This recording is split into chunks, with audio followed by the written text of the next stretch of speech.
ओम शांति।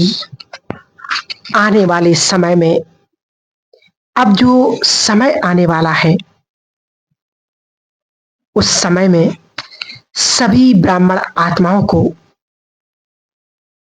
ये परिस्थितियां आने वाली हैं।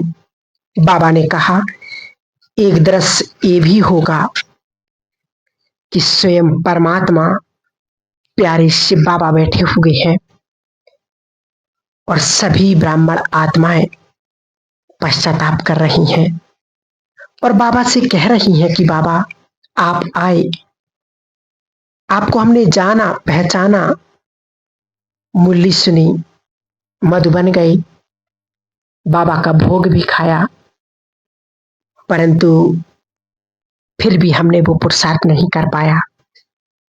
तो उस समय आपकी बात सुन करके भगवान संपूर्ण साक्षी हो जाएगा। बाबा ने कहा कि पेपर अनेक प्रकार के आएंगे, लेकिन सबसे पहला पेपर जो परिस्थितियां आएंगी वो आएंगी 5 विकारों के रूप में। 5 विकार सूक्ष्म और 5 विकार स्थूल।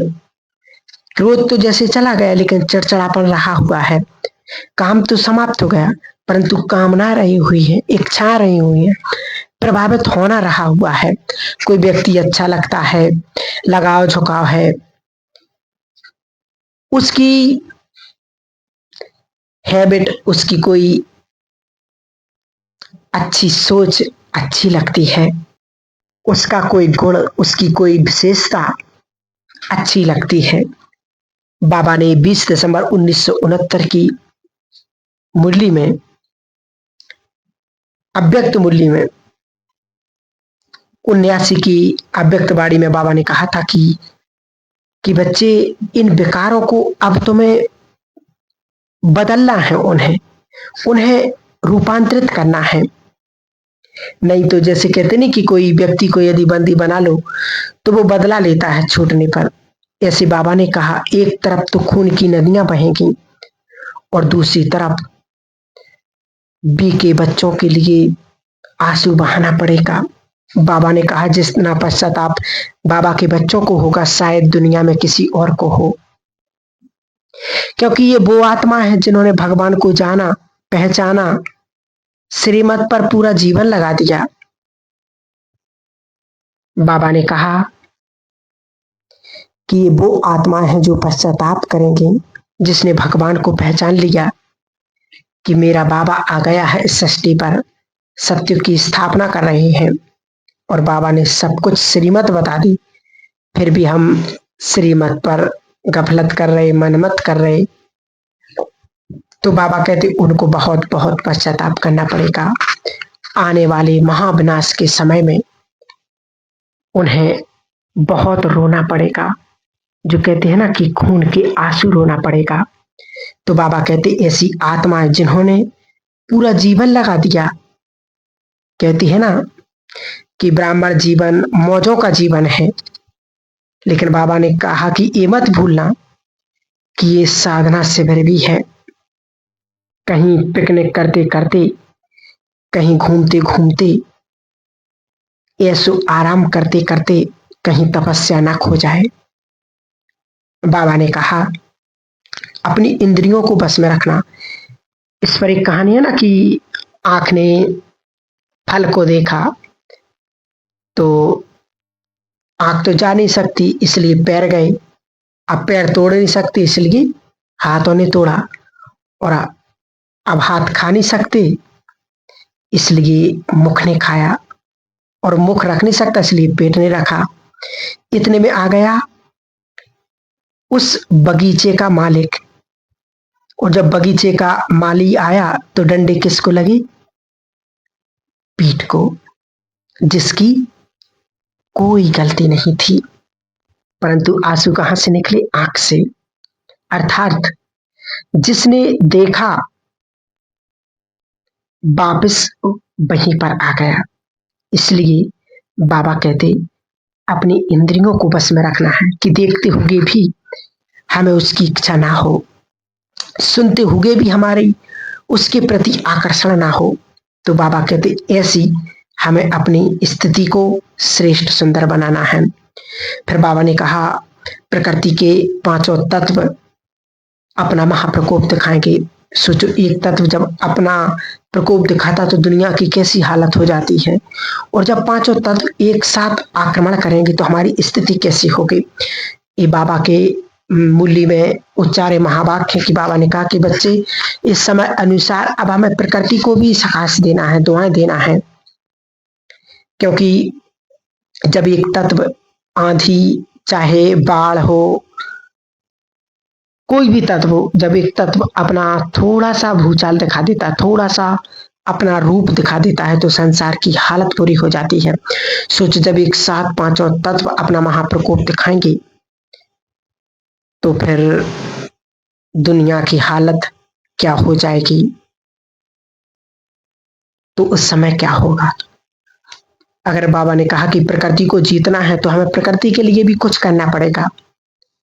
24 घंटे में 1 या 2 बार जरूर प्रकृति को सकाश दीजिएगा, उससे माफी मांगिएगा और एक संकल्प करना है कि मुझे एक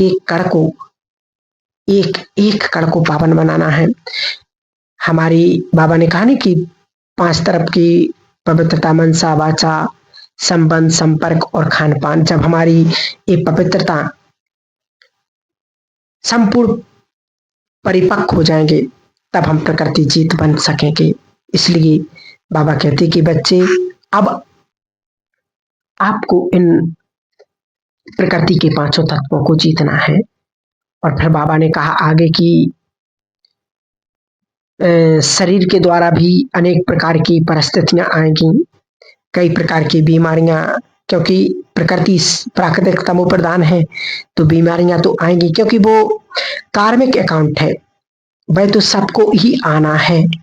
लेकिन जब हम योग बल से इन कार्मिक अकाउंट को भी भस्म कर सकते हैं और करते हैं, जितना हम योग तपस्या करेंगे उतना हमारे विकर्म विनाश, पाप कर्म भस्म होते जाएंगे, क्योंकि हमें चुकती तो करना ही पड़ेगा। अगर बीमारी आ भी जाए तो कहो कि वाह व्याधि वाह, तो वह खुश होकर के वापस चली जाएगी, क्योंकि आज हम सब देख रहे हैं कि आत्माएं अपना अपना हिसाब किताब चुकती करने के लिए आ रही हैं, कोई किसी रूप में तो कोई किसी रूप में।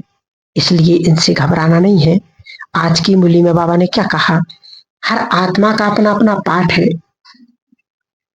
सब अपना अपना हिसाब किताब चुकती करने के लिए आ रही हैं, लेने के लिए आ रही हैं। इसलिए हमें निश्चिंत रहना है।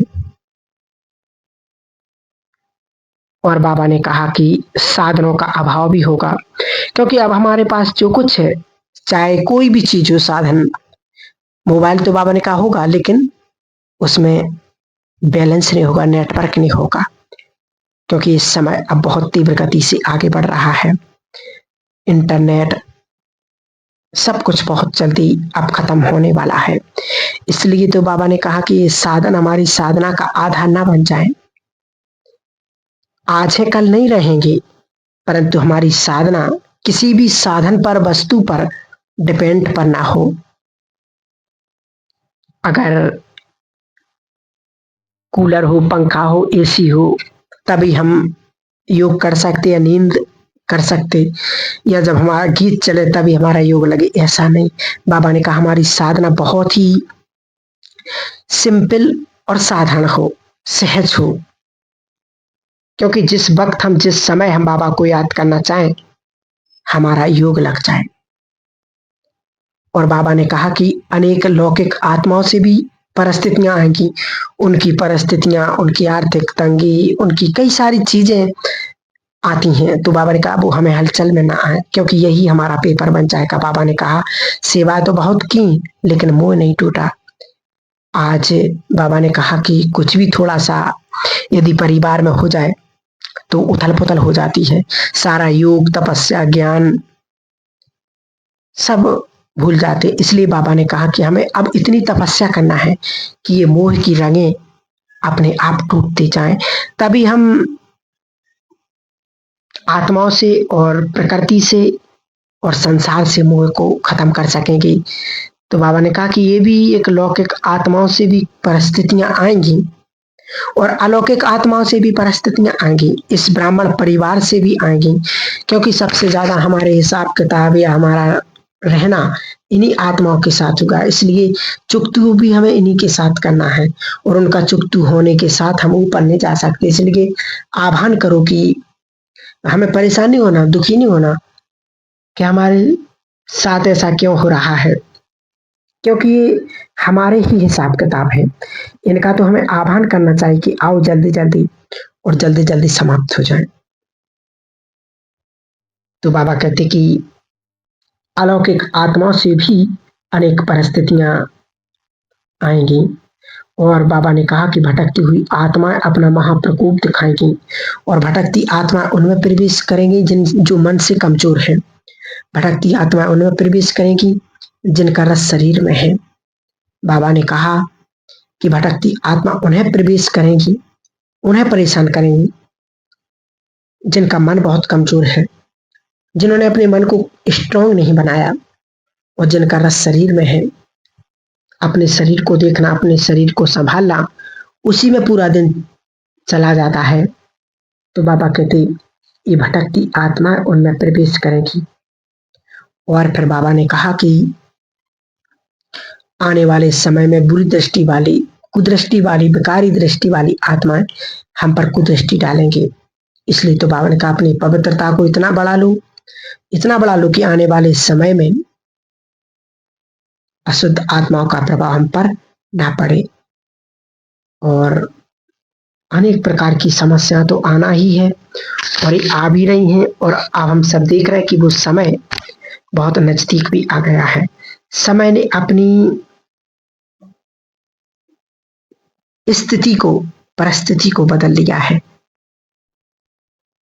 इसलिए बाबा कहते कि विशेष यही आप पुरुषार्थ करना है भी के बच्चों को, बाबा के बच्चों को, कि परिस्थिति, परीक्षाएं, समस्याएं कैसी भी आ जाएं, परंतु हमें हलचल में नहीं आना है। ठीक है, ओम शांति।